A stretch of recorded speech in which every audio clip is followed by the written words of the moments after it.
In this video, we will talk about refraction. What is refraction? Refraction is simply bending of light. Bending of light when light passes from one medium to another medium. When light passes from one medium to another medium. Light का किसी एक medium से दूसरे medium में जाना और उस time पे दोनों मीडियम को अलग करने वाली सरफेस पे लाइट का बेंड हो जाना, ये कहलाता है रिफ्रैक्शन। जब भी लाइट एक मीडियम से दूसरे मीडियम में जाएगी तो दोनों मीडियम को अलग करने वाली सरफेस पे वो अपने पाथ से थोड़ा सा टिल्ट हो जाएगी और इस टिल्टिंग को ही हम बेंडिंग कहते हैं और इस पूरे प्रोसेस को रिफ्रैक्शन कहा जाता है। इसके लिए हमारे पास में दो मीडियम होनी चाहिए, एक होना चाहिए डेंसर मीडियम और एक होना चाहिए rarer medium. Denser and rarer medium यहाँ पे हमारे पास होने चाहिए। अब डेंसर मीडियम क्या है और रेयरर मीडियम क्या है? वैसे तो इसको एक्चुअली ऑप्टिकली डेंसर और ऑप्टिकली रेयरर कहना चाहिए, लेकिन हम जनरली इसको रेयरर डेंसर मीडियम ही कह देते हैं।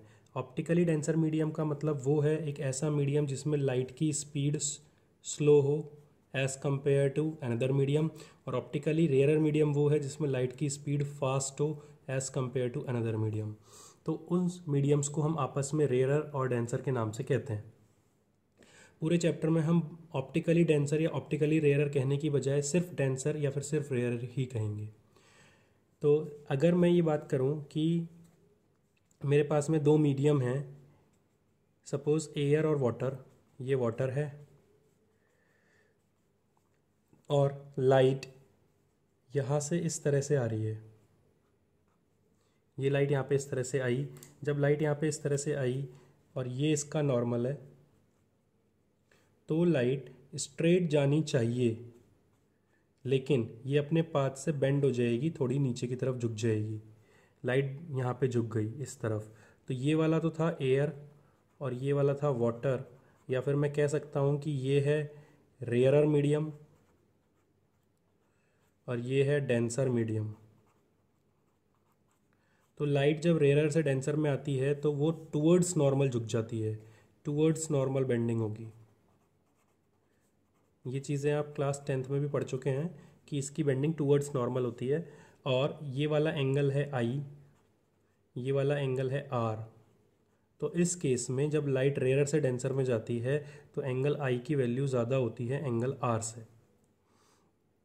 इसी तरह से अगर लाइट डेंसर मीडियम में से आती, यहाँ से लाइट इस तरह से अगर आती तो भी इसे स्ट्रेट जाना चाहिए, लेकिन मीडियम चेंज होने की वजह से ये नॉर्मल से दूर हट जाएगी और इस केस में ये वाला बनेगा एंगल आई और ये वाला बनेगा इसका एंगल आर। यहाँ से लाइट डेंसर मीडियम से आ रही है और रेयरर मीडियम में जा रही है, इसलिए light away from normal bend हुई, अवे फ्रॉम नॉर्मल, और इस केस में एंगल आई की वैल्यू कम होगी एंगल आर से।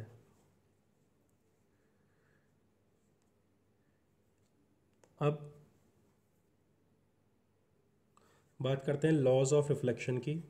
लॉज ऑफ रिफ्रैक्शन, जैसे हमने रिफ्लेक्शन के दो लॉज पढ़े थे वैसे ही रिफ्रैक्शन के भी दो लॉज हैं। पहला लॉ है जिसे हम स्नेल्स लॉ भी कहते हैं, स्नेल्स लॉ। इस लॉ के according ratio of sine of angle of incidence and sine of angle of refraction is always constant. This is known as Snell's law. Sine I upon sine are की value हमेशा constant होगी किसी particular pair of medium के लिए। यहाँ पे pair of medium का मतलब ये है कि अगर सपोज मैं एयर और वाटर पेयर या एयर और वाटर कॉम्बिनेशन ले रहा हूँ तो उसके लिए sine I upon sine are की वैल्यू कांस्टेंट होगी। अगर मैं मीडियम चेंज कर लेता हूँ, सपोज मैं एयर और ग्लास ले लेता हूँ, तो sine I upon sine are की वैल्यू वापस से कांस्टेंट होगी, लेकिन ये जो सेकेंड टाइम में कांस्टेंट आएगा वो फर्स्ट टाइम के कांस्टेंट से अलग आएगा।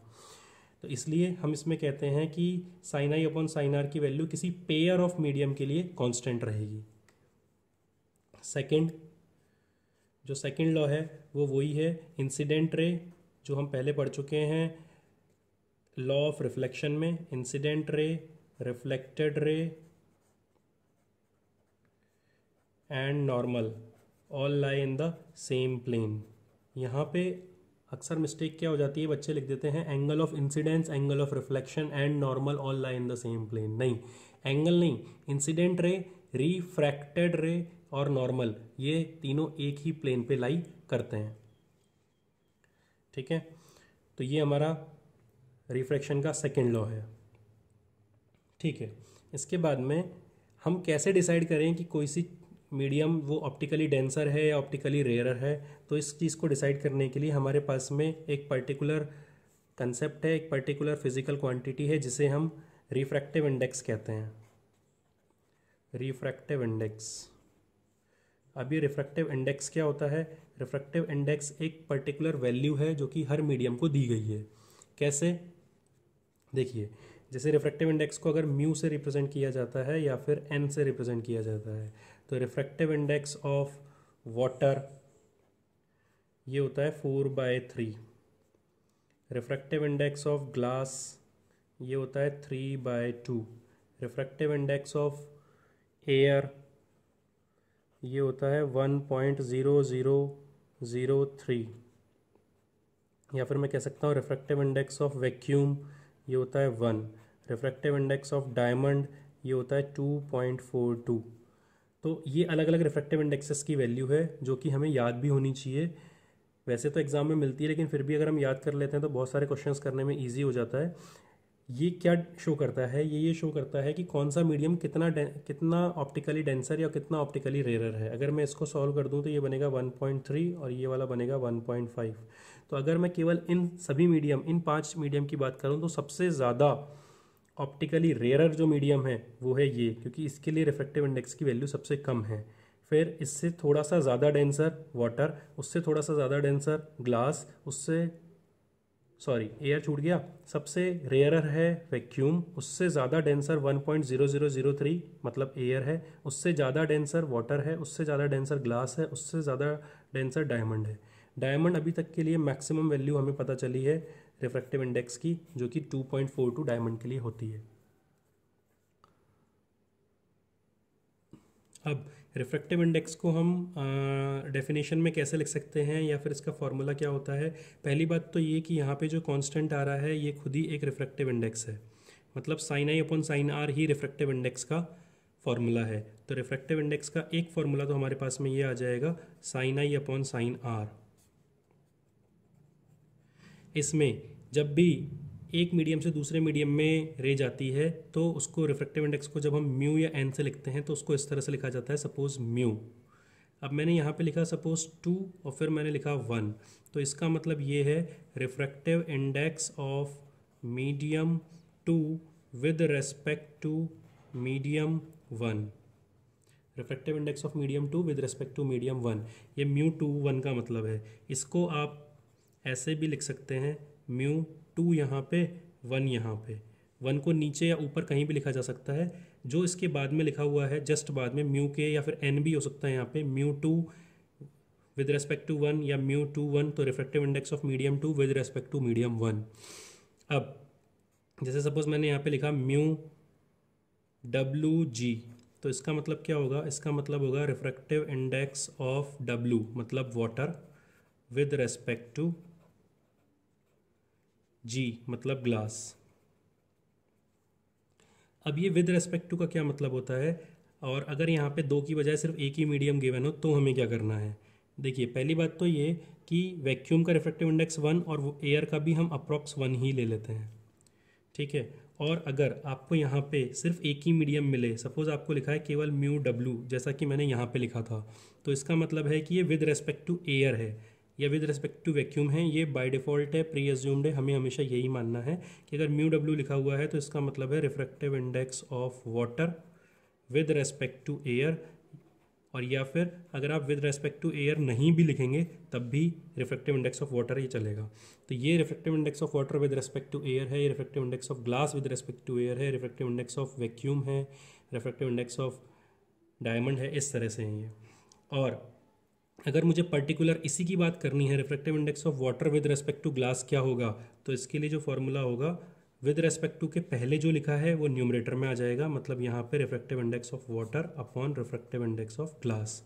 तो विद रेस्पेक्ट टू की जो पहले क्वांटिटी लिखी है वो न्यूमरेटर में, और विद रेस्पेक्ट टू के बाद में जो क्वांटिटी लिखी है वो डिनोमिनेटर में आएगा। तो म्यू डब्ल्यू जी का जो फॉर्मूला होगा वो होगा mu W upon mu G. तो रिफ्रैक्टिव इंडेक्स के अभी हमने दो फार्मूले देख लिए। पहला फार्मूला तो हमने देखा साइन आई अपॉन साइन आर, और दूसरा फार्मूला हमने देखा म्यू डब्ल्यू जी। साइन आई अपॉन साइन आर में एक बात और मैं बता दूं कि यहाँ पे इसको म्यू टू वन अगर मैं मानूं कि ये refractive index mu two one का फॉर्मूला है, तो इसका मतलब ये होगा कि लाइट जिस मीडियम में जा रही है वो वाला कहलाएगा मीडियम टू, और लाइट जिस मीडियम से आ रही है वो कहलाएगा मीडियम वन। तो यहाँ पे जब मैं इसको इस तरह से ड्रॉ करूँगा कि लाइट यहाँ से आई और यहाँ पे ऐसे बेंड हो गई, तो ये है आई और ये है आर। तो म्यू टू वन में साइन आई क्या होगा, साइन आई होगा मीडियम वन और ये होगा मीडियम टू, और लाइट वन से टू में जाएगी।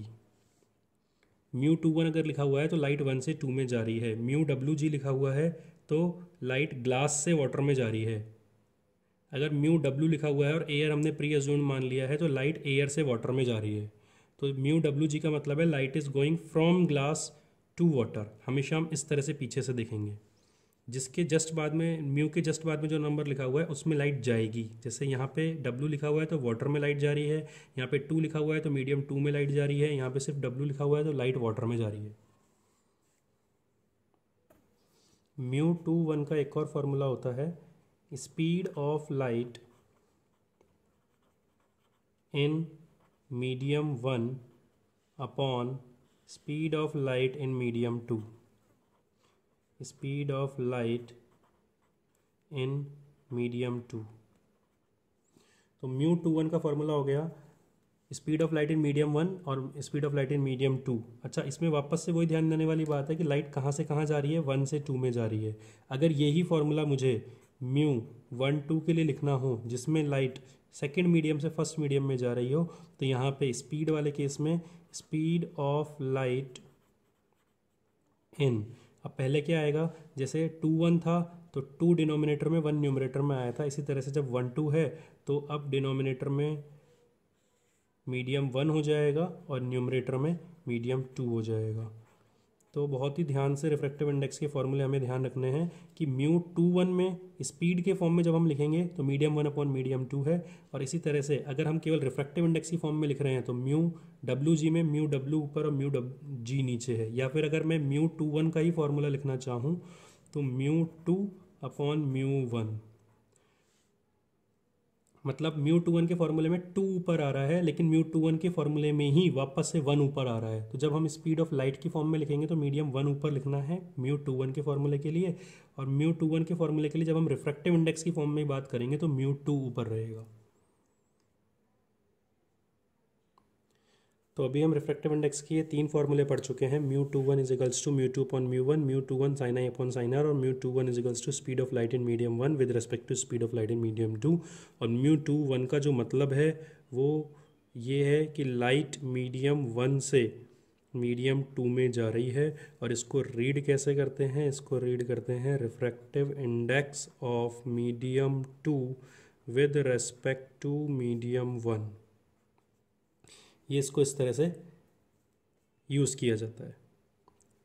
ठीक है, अब स्पीड का फॉर्मूला होता है, नाइन्थ क्लास में पढ़ा हुआ है, v is equals to nu lambda. 11th में भी पढ़ा हुआ होगा, जिसमें v का मतलब वेलोसिटी, न्यू मतलब फ्रिक्वेंसी और लैम्डा मतलब वेवलेंथ। तो अगर मैं स्पीड को फ्रिक्वेंसी और वेवलेंथ की फॉर्म में लिख दूं तो यहाँ पे आ जाएगा न्यू इंटू लैम्डा वन के लिए और न्यू इंटू लैम्डा टू के लिए।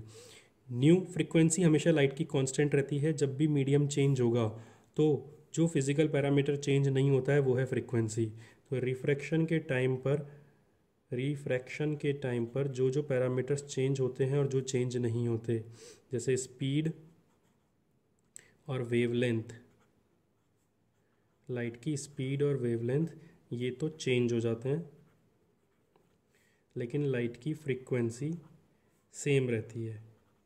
तो जब मीडियम चेंज होगा तो लाइट की स्पीड और वेवलेंथ चेंज हो जाएंगे, लेकिन लाइट की फ्रीक्वेंसी सेम रहेगी। जब लाइट की फ्रीक्वेंसी सेम है तो मैं म्यू पे 1 और 2 नहीं लगा रहा हूँ, केवल वेवलेंथ पे 1 और 2 लगा रहा हूँ। म्यू से म्यू कट जाएगा और यहाँ पे आ जाएगा लैम्डा 1 अपॉन लैम्डा 2। तो म्यू 2 1 का फॉर्मूला हमारे पास में आ गया लैम्डा 1 अपॉन लैम्डा 2। ठीक है, तो म्यू 2 1 का एक और फार्मूला बन चुका है। तो हमारे पास में म्यू रिफ्रैक्टिव इंडेक्स से 4 फार्मूले हो चुके हैं। अच्छा, एक चीज़ ये कि रिफ्रैक्शन होता ही क्यों है, कॉज ऑफ रिफ्रैक्शन। तो अभी हमने एक बात पढ़ी थी कि लाइट की अलग अलग मीडियम में अलग अलग स्पीड होती है। तो जब भी लाइट अपना मीडियम चेंज करती है तो उसकी स्पीड क्या हो जाती है, चेंज। जब स्पीड चेंज हो जाएगी तो क्या होगा, देखिए रिफ्रैक्टिव इंडेक्स का एक फार्मूला हमने पढ़ा था, speed in medium 1 upon speed in medium 2। और एक रिफ्रैक्टिव इंडेक्स का फार्मूला हमने पढ़ा है साइन आई अपॉन साइन आर। तो जब भी लाइट एक मीडियम से दूसरे मीडियम में जाती है तो लाइट की स्पीड चेंज हो जाती है। लाइट की स्पीड अलग है दोनों की, तो मतलब इसकी कोई पर्टिकुलर वैल्यू आने वाली है। जो भी इसकी वैल्यू आएगी उसके हिसाब से साइन आई और साइन आर की वैल्यू अलग अलग होगी, मतलब आई और आर अलग अलग होंगे।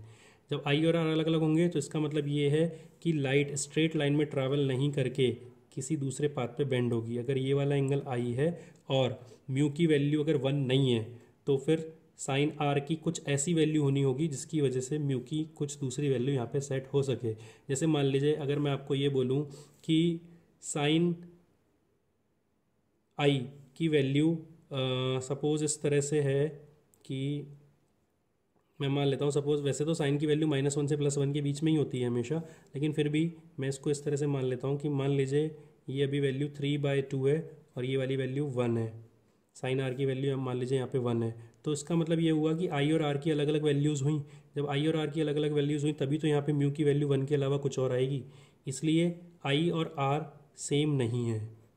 अगर आई और आर सेम हो जाएंगे तो क्या होगा, अगर आई और आर सेम हो जाएंगे तो sine I upon sine are की वैल्यू दोनों कैंसिल होकर के म्यू की वैल्यू 1 आ जाएगी, जो कि म्यू की वैल्यू 1 होती नहीं है। ठीक है, तो इसलिए लाइट अपने एक्चुअल पाथ पे जाने की बजाय किसी दूसरे पाथ पे बेंड हो जाती है। ये रिफ्रैक्शन का कॉज है। तो अब हम कह सकते हैं कि जो refractive index of medium depends on, refractive index of medium depends on, ये किस किस के ऊपर डिपेंड करता है। रिफ्रैक्टिव इंडेक्स जो मीडियम का है ये डिपेंड करेगा नेचर ऑफ मीडियम पे, लाइट की वेवलेंथ पे और टेम्परेचर ऑफ मीडियम पे। अगर हम टेम्परेचर चेंज करेंगे तो रिफ्रैक्टिव इंडेक्स चेंज हो जाएगा, क्योंकि लाइट की उसमें स्पीड अलग हो जाएगी। तो refractive index of medium in 3 चीज़ों पर डिपेंड करता है। इसी तरह से not depends on, refractive index किस चीज़ पे डिपेंड नहीं करता, एंगल आई पे, मतलब एंगल ऑफ इंसिडेंस पे रिफ्रैक्टिव इंडेक्स डिपेंड नहीं करेगा। रिफ्रैक्टिव इंडेक्स के फॉर्मूले में साइन आई अपॉन साइन आर आ रहा है। अगर हम आई को चेंज करेंगे तो म्यू चेंज नहीं होगा, आर की वैल्यू अपने आप इस तरह से चेंज होती जाएगी कि वो म्यू की वैल्यू को उतना ही रहने दे। जैसे अगर मैंने जैसे यहाँ पे एग्जांपल लिया था कि 3/2 और 1 ले रहा हूँ तो फाइनल आंसर 3/2 आ रहा है। तो सपोज़ यहाँ की वैल्यू कुछ चेंज हो रही है तो नीचे वाली वैल्यू अपने आप उतनी ही चेंज होती जाएगी कि म्यू की वैल्यू वही रहे जो कि आ रही थी। तो रिफ्रैक्टिव इंडेक्स कभी भी एंगल आई पे डिपेंड नहीं करता। और ये किस किस पे डिपेंड करेगा, नेचर ऑफ मीडियम पे, किस तरह का मीडियम है वो, वेवलेंथ ऑफ लाइट पे और टेम्परेचर ऑफ मीडियम पे। इसके बाद बात कर रहे हैं हम principle of reversibility.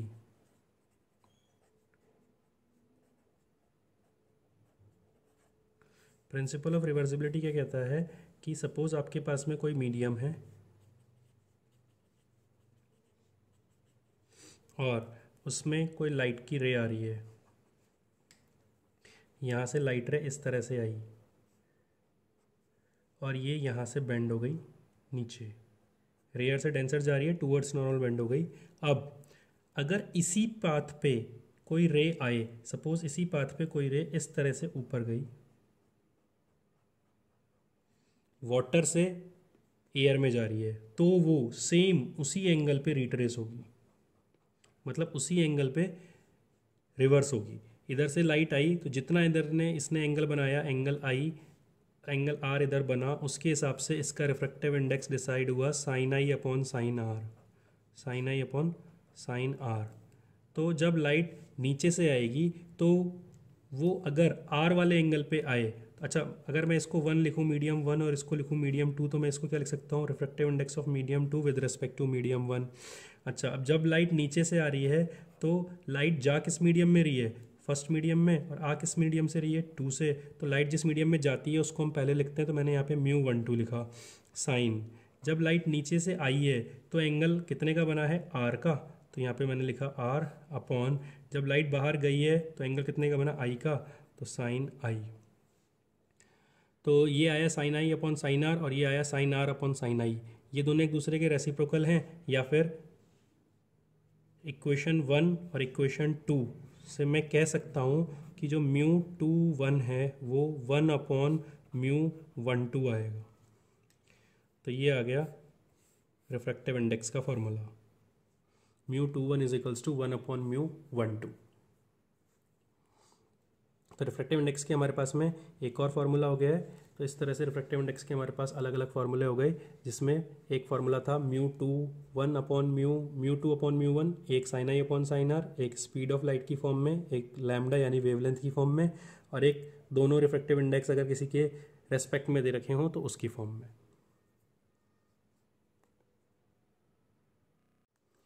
Refraction through combination of mediums, suppose this is first medium, this is second medium, this is third medium, and again the same medium, first medium is here.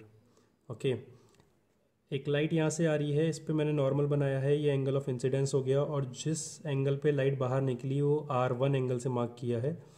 फिर ये वाली लाइट यहाँ पे जाके strike होगी, इस पर दोबारा से नॉर्मल बनाया, ये दोनों नॉर्मल पैरेलल लाइन से आपस में, तो जेड शेप होने की वजह से एंगल ऑफ जेड शेप होने की वजह से दोनों ऑल्टरनेट इंटीरियर एंगल होने की वजह से दोनों R1 सेम रहेंगे। फिर ये लाइट इससे और नीचे गई तो ये वापस से और टूवर्ड्स द नॉर्मल बेंड हुई और ये R2 एंगल पे बेंड हुई, तो ये वाला एंगल R1, ये वाला एंगल R2। जब ये लाइट यहाँ से बाहर निकलेगी तो वापस से Z shape alternate interior angle की वजह से ये R2 तो ये भी R2 होगा। जब लाइट फाइनली सेम उसी मीडियम में चली जाएगी जिस मीडियम से आई थी, तो ये उसी जिस एंगल पे एंटर हुई थी उसी एंगल पे बाहर निकलेगी, इसलिए एंगल आई और यहाँ पे भी एंगल आई होगा।